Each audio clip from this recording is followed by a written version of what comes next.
నమస్కారం, నేను మీ జాహ్నవి. మనతో ఉన్నారు ప్రముఖ జ్యోతిష్య వాస్తు పండితులు, జ్యోతిష్య వాస్తు శిక్షణ నిపుణులు, లలిత ఉపాసకులు బ్రహ్మశ్రీ నానాజీ పట్నాయక్ గురువు గారు.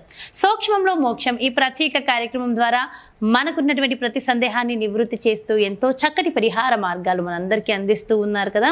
మరి శ్రావణ మాసం వచ్చేసింది. శ్రావణ మాసం అనగానే శ్రావణ మంగళవారాల వ్రతాలకు సంబంధించి పూర్తి అవగాహన తెలియాలని అందరం అనుకుంటూ ఉంటాం కదా. మరి శ్రావణ మంగళవారానికి సంబంధించి గురువు గారి మాటల్లో వివరంగా తెలుసుకుందాం. నమస్కారం గురువు గారు. శ్రీమాత్రే నమః. ఆడవాళ్ళందరికీ ఇష్టమైన మాసం ఈ శ్రావణ మాసం. అయితే శ్రావణ మంగళవారాలు మంగళ గౌరీ వ్రతాన్ని నిర్వహిస్తూ ఉంటారు కదా గురువుగారు. అసలు ఎందుకోసం ఈ మంగళ గౌరీ వ్రతాన్ని చేస్తారు? ముఖ్యంగా ప్రతి ఒక్క స్త్రీకి ఏది ఎక్కువ ముఖ్యం అంటారు? ఏం చేయాలి? పూర్తి వివరణ మంగళవారానికి సంబంధించి అండ్ పరిహార మార్గాలు కూడా అందించండి. మంగళము అంటే మంచి, శుభము. మంగళ గౌరి శుభాన్నిచ్చేటువంటి అమ్మవారు మంగళగౌరి. శ్రావణ మాసంలో మంగళగౌరి వ్రతం కనుక చేసుకున్నట్లయితే అశుభములు తగ్గి శుభాలు పెరుగుతాయి. ఎవరికైనా ఒక్క శుభకార్యం కూడా అవ్వట్లేదండి మా ఇంట్లో అని అనుకునేటువంటి వారు ఈ వ్రతం కనుక చేసుకున్నట్లయితే ఖచ్చితంగా శుభ సంబంధించినటువంటివి ఏవైతే ఉంటాయో శుభకార్యాలు జరగడం ఇవన్నీ పెరుగుతాయి. ఇంట్లోని వాళ్ళ లైఫ్లోని పెరుగుతాయి. అయితే ఇక్కడ ఏమండి కేవలం ఇదే పెరుగుతాయి అంటే కాదు. మీరు ప్రతి దాంట్లోనే శుభం చూడడం అనేది మీకు అలవాటు అవుతుంది. ప్రతి దాంట్లో పాజిటివ్ చూడడం మీకు స్టార్ట్ అవుతుంది. ఇప్పుడు ఎలా ఉంటుందంటే అమ్మ, నాకు ఒక సంఘటన జరిగింది.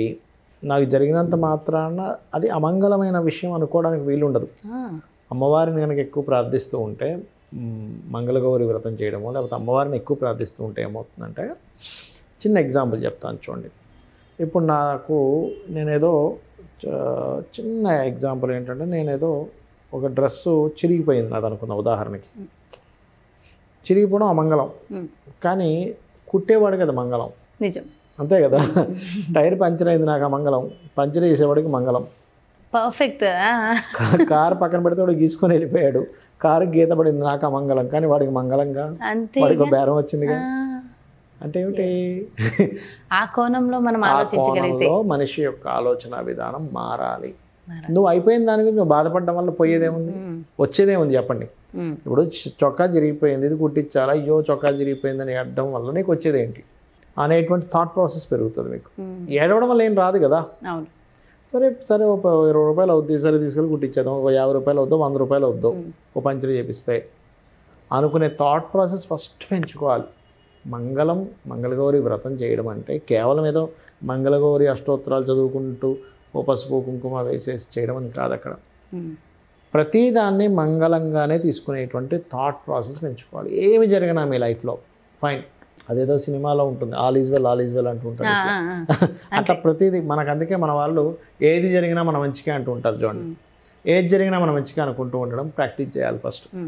చేస్తూ శ్రావణ మంగళవారాలు ఎవరైతే చేస్తారో అందులో ముఖ్యంగా స్త్రీలు కనుక అమ్మవారి ఆరాధన, గౌరీదేవి యొక్క ఆరాధన కనుక చేస్తే వివాహం అవ్వని వారికి వివాహం అవుతుంది. రెండవది కుజదోషాలు అంటూ ఉంటారు. చాలామంది ఏంటంటే ఈ కుజదోషంలో కూడా మిస్కాన్సెప్ట్ ఉంది. కొన్ని లగ్నాలకు అసలు కుజదోషం ఉండదు. మేషము, కర్కాటకము, సింహము, వృశ్చికము, ధనురు, మీన లగ్నాలకు కుజదోషం ఉండదు. అది తెలియక ఆ లగ్నాలకు కూడా కుజదోషం ఉందేమో అని ఆపాదించేస్తారు. ఎందుకు? ఆ లగ్నానికి శుభుడవుతారు. సర్వే త్రికోణనేతారో గ్రహ శుభఫల ప్రదాహ అనేటువంటి శ్లోకం రీత్యా త్రికోణాధిపతులు అవుతారు. ఎట్లాగా మేషానికి లగ్నాధిపతి, కర్కాటకానికి పంచమ దశమాధిపతి, సింహానికి చతుర్థ భాగ్యాధిపతి, వృశ్చికానికి లగ్న షష్టమాధిపతి, ధనుర్లగ్నానికి పంచమ వ్యయాధిపతి, మీన లగ్నానికి ద్వితీయ భాగ్యాధిపతి అవుతాడు. కాబట్టి కోణాధిపతులు అవుతాడు. ఇక్కడ లగ్న పంచమ భాగ్యాధిపత్యం ఈ 6 లగ్నాలకు వస్తుంది. కాబట్టి ఈ లగ్నాలకి కుజుడు ఎక్కడున్నా మీరు దోషమని భావించక్కర్లేదు.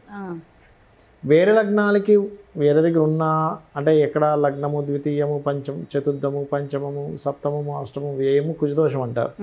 కానీ ఈ ప్లేసెస్లో ఉన్నప్పటికీ శుభగ్రహంతో ఉంటే కుజదోషం క్యాన్సిల్ అవుతుంది వేరే లగ్నాలకి. అవేవి? వృషభము, మిథునము, కన్యా, తుల, మకర, కుంభ లగ్నాలకి. అది క్యాన్సిలేషన్ ఉందో లేదో చూసుకోవాలి. ప్రతిసారి చాలామంది ఏం చేస్తారంటే, అమ్మో ఇక్కడ కుజుడు పాడైపోయాడు కదండి, ఇప్పుడు మరి ఎట్లాగా అనేది అవుతుంటారు. మీ జన్మజాతకంలో కుజదోషం ఉన్నా లేకపోయినా మీ యొక్క కుజుడు మంచి ఫలితం ఇవ్వడానికి కూడా మంగళగౌరి వ్రతం పనిచేస్తుంది. వివాహం కాని వారికి వివాహం అయ్యేలాగా, వివాహం అయినటువంటి వారికి వారి యొక్క జీవిత భాగస్వామికి బాగుండేలాగా, ఇంట్లో శుభకార్యాలు జరిగేలాగా ప్రతి లైఫ్లో ఉండే ప్రతి దాన్ని కూడా మీకు ఒక పాజిటివ్ కోణంలో ఆలోచింపజేసేలాగా చేస్తుంది మంగళగౌరి వ్రతం. కామన్గా ఈ వ్రతాన్ని ఉదయం మనకి సాయంత్రం పూట చేసుకునే వాళ్ళు ఉంటారు, ఎక్కువగా వాయినం ఇస్తారు. ఆకుల వల్ల తమలపాకులు ఇస్తారు కదా, తమలపాకుల వల్ల బుధ దోషాలు పోతాయి, ఒక్క వల్ల కుజదోషం పోతుంది, మన అరటిపళ్ళు వల్ల గురుదోషం తగ్గుతుంది. అంటే తీసుకున్న వాళ్ళకి ఇచ్చిన వాళ్ళకి ఇద్దరికి, ఎందుకంటే భగవత్ సంబంధించిన దాంతో మనం ఇది చేస్తున్నాం కదా. అదేవిధంగా పుష్పాల వల్ల శుక్రదోషాలు, అండ్ అట్లాగే మనకి వస్త్రం వల్ల కుజుడు చంద్రుడికి సంబంధించిన దోషాలు, ఏ వస్త్రం అయితే ఆ వస్త్ర కలర్ వల్ల, ఇట్లాగా మన యొక్క పూజల్లో కానీ వీటన్నిటిలో కూడా ఏంటంటే ఇవి ఎందుకు శ్రవణ మాసంలోనే, ఎందుకు శ్రవణ నక్షత్రంలో మకర రాశిలో ఉంటుంది కాబట్టి మకర కుంభరాశులు కర్మస్థానాలు అవుతాయి కాబట్టి మీరు చేసే ఈ నోములు కావచ్చు, వ్రతాలు కావచ్చు, ముఖ్యంగా స్త్రీలకి ఈ చేయడం ద్వారా దోషం తగ్గుతుంది. మరి పురుషుడు ఏం చేసుకోవచ్చు, ఈ నోములు ఇవన్నీ చేసుకోడు కదా అని అనుకుంటే కనుక శ్రావణ మంగళవారాలు స్కందుడిని ఉపాసిస్తే చాలా మంచిది. అంటే వాళ్ళకి ఏదైనా అకాల మృత్యువులు, ఆకస్మికంగా జరిగేటువంటి కొన్ని సంఘటనలు ఉంటుంటాయి, యాక్సిడెంట్ యోగాలు కానీ, అకారణంగా ఏదైనా జరగడం కానీ, సడన్గా ఉద్యోగం పోవడం కానీ, ఇట్లాంటివి జరుగుతుంటాయి చూసారా. శ్రావణ మంగళవారాలు కనుక ఓం స్కందాయ నమః అనే నామస్మరణ కనుక రెగ్యులర్గా చేయడము, లేదా ఓం మంగళగౌరి అయి నమః అనేటువంటి నామస్మరణ చేస్తూ ఉన్నట్లయితే వాళ్ళకి కుజదోషం వల్ల ఏర్పడేటువంటి గొడవలు కానీ, పోలీస్ స్టేషన్లో గొడవలు కానీ, ఇవన్నీ కూడా తగ్గుతాయి వారికి. ఓకే, అయితే ఒక్క వ్రతం, ఒక్క నోము వల్ల ఇన్ని రకాల దోషాలు తొలగిపోతాయి. అంటే ఎంత ఆలోచించి పెట్టుంటారు కదా ఇవన్నీ కూడా. సో నిజంగా అంటే దీనికి అంటే ప్రత్యేకించి మంగళగౌరి వ్రతము ఎవరికైనా ఆనవాయితీ ఉన్న వాళ్ళు మాత్రమే చేయాలంటారా, ఎవరైనా చేసుకోవచ్చా? అదేముండదమ్మా, ఎందుకంటే ఇప్పుడు నాకు హ్యాపీ మూమెంట్స్ వద్దండి అని అనుకునే వాళ్ళు ఎవరైనా ఉంటారు? ఎవరు ఉండరు, ప్రతి ఒక్కరికి కావాలి ఆనందం. మంగళం అనేది ప్రతి ఒక్కరికి కావాలి కదా. మరి కొంతమంది మాకు ఆనమా లేదండి, మాకు ఆనమా ఉంది, మేము కలిసం పెట్టే చేయాలా, కలిసం పెట్టకుండా కూడా చేయొచ్చమ్మా. ఒకటి మంగళములు నాకు వద్దు అనుకునేవారు చేయక్కర్లేదు, నాకు మంగళములు కావాలనుకునేవారు చేయొచ్చు. సింపుల్ గా ఒక ముక్కలో చెప్పాలంటే. అయితే ఏ పూజకి ఏ వ్రతానికైనా సరే ఒక రెమెడీ ప్రత్యేకంగా ఉంటుంది కదా.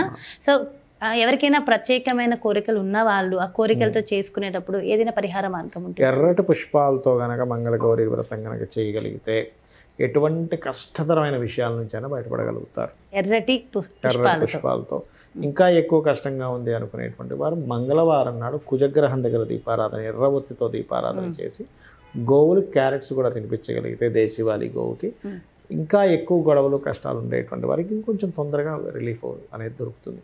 ఈ 4 మంగళవారాలు కూడా శ్రావణ మాసంలో చేయడం వల్ల మరింత ఫలితం ఉంటుంది. 4 కుదరని వాళ్ళు ఆడవాళ్ళకి ఒక్కొక్కసారి కుదరదు కాబట్టి 2, 3 చేసుకోవచ్చు. చాలా చాలా చక్కటి విషయ పరిజ్ఞానాన్ని అందించారు గురుగారు. Thank you so much. నమస్కారం. శ్రీమాత్రే నమః. చూసారు కదండి, మరి ఇది మంగళవారము మంగళ గౌరీ వ్రతము. మరి ప్రత్యేకించి చేయవలసిన విధి విధానాలు ఏమిటి, ఎవరెవరు జరుపుకోవాలి, ఎవరు జరుపుకోకూడదు, డీటెయిల్డ్ ఇన్ఫర్మేషన్, విషయ పరిజ్ఞానం, పరిహారంతో పాటు ఎంతో చక్కగా వివరించారు కదా గురువుగారు. మరో ప్రత్యేకమైన కార్యక్రమంతో, మరో సూక్ష్మంలో మోక్షంతో మళ్ళీ మీ ముందుకు వచ్చేస్తాను. నమస్కారం. మరి అలాగే మీ యొక్క జాతకానికి సంబంధించి కానీ, లేదంటే మీ ఇంటి వ్యాపార వాస్తుకు సంబంధించి కానీ గురువు గారిని సంప్రదించాలి, అపాయింట్మెంట్ కావాలనుకుంటే క్రింద డిస్ప్లే అవుతున్నటువంటి నెంబర్స్కి కాల్ చేయండి, అపాయింట్మెంట్ తీసుకోండి.